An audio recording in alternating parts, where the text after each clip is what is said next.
Kepada kami, Bondet selalu berdalih bahwa selama ini konsumen lebih menyukai kerang-kerang dagangannya yang berwarna terang dibanding kerang tanpa pewarna sintetis. Untuk menguji alasan Bondet, tim investigasi Trans TV mengumpulkan pendapat konsumen. Agar objektif, pendapat mereka kami rekam dengan kamera tersembunyi. Kalau menurut Bapak, dari 3 makanan ini, menurut Bapak mana yang paling bagus untuk dikonsumsi? Kalau menurut Bapak, secara tampilan aja, yang layak restoran menyajikan ini yang merah. Ya. Kenapa? Alasannya kenapa? Alasannya saya lihat bukan rasanya ya, lihat dari sekilasnya lebih menarik. Lebih menarik gitu aja. Ya, menarik. Kalau Bapak? Ini lihat, wow. Ya pilih aja, nggak ada benar salah. Jadi ini yang ini apa ya? Yang warna ini ya? Alasannya apa milih yang warna?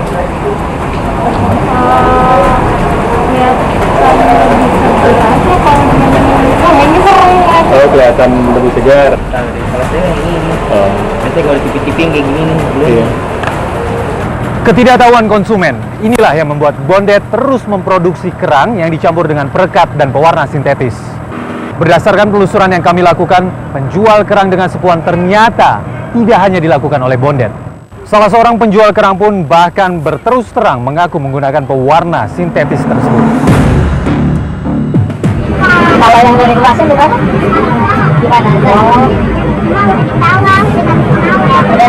Bedanya apa sih, Bu?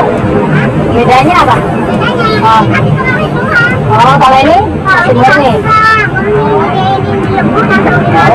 Tahu? Hah? Oh, gitu. Yang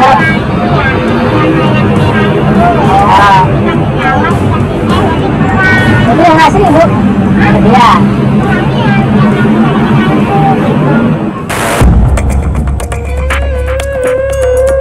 Untuk mengetahui kandungan bahan berbahaya dari kerang yang beredar di pasaran, tim investigasi menguji 12 sampel kerang yang kami dapatkan dari beberapa lokasi berbeda di Laboratorium Biokimia Fakultas Teknologi Industri Pertanian Institut Teknologi Indonesia di Tangerang, Banten. Dari 12 sampel yang kami uji, kami memperoleh hasil seluruh sampel kerang mengandung tawas. 8 dari 12 sampel mengandung pewarna sintetis dan 4 dari 12 sampel mengandung gipsum.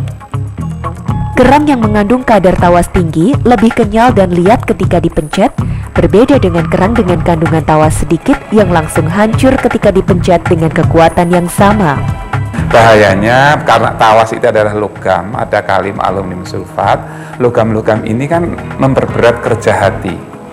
Jadi lama-kelamaan kalau sifatnya akumulatif, hati itu semakin capek, semakin lelah. Kita tahu bahwa hati itu adalah organ vital dari tubuh kita yang menetralisir racun. Semakin banyak racun-racun yang dimasukkan dalam tubuh, tentu saja fungsi hati semakin berat dan semakin, istilahnya kalau kerja dipaksa untuk kerja berat.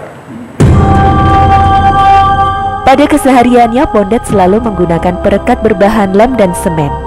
Berdasarkan uji laboratorium, campuran bahan perekat buatan Bondet tersebut menggumpal sangat rapat, sehingga tak mampu ditembus oleh air.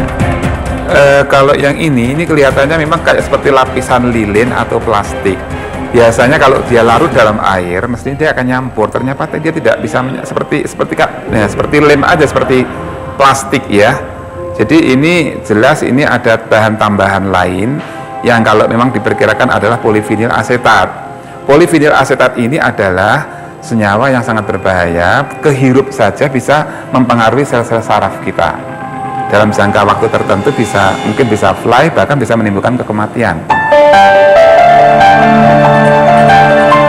Kerang adalah salah satu hewan laut yang memiliki kandungan logam berat yang sangat tinggi, walaupun tanpa dicampur dengan bahan kimia lain sekalipun.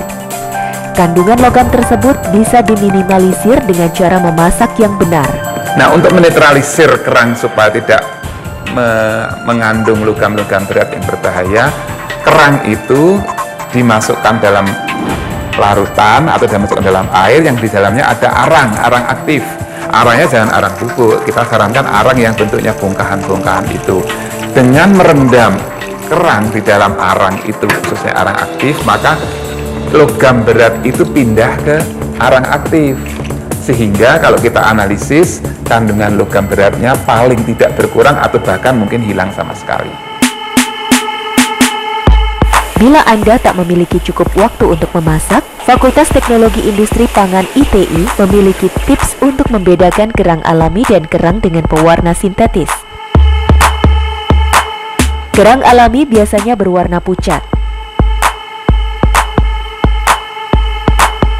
sedangkan kerang dengan pewarna sintetis biasanya berwarna terang dan mencolok. Jika Anda mengkonsumsinya di warung makan, lebih baik memilih yang menyajikan kerang beserta cangkangnya. Hal ini karena daging kerang masih tertutup cangkang, umumnya masih segar tanpa campuran pewarna sintetis.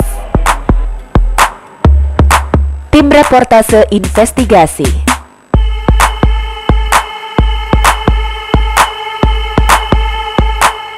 Dengan selalu jeli dan waspada memilih makanan, tak hanya menghindarkan kita dari mengkonsumsi aneka racun berbahaya bagi tubuh kita, namun juga membuat hidup kita menjadi lebih sehat dan berkualitas.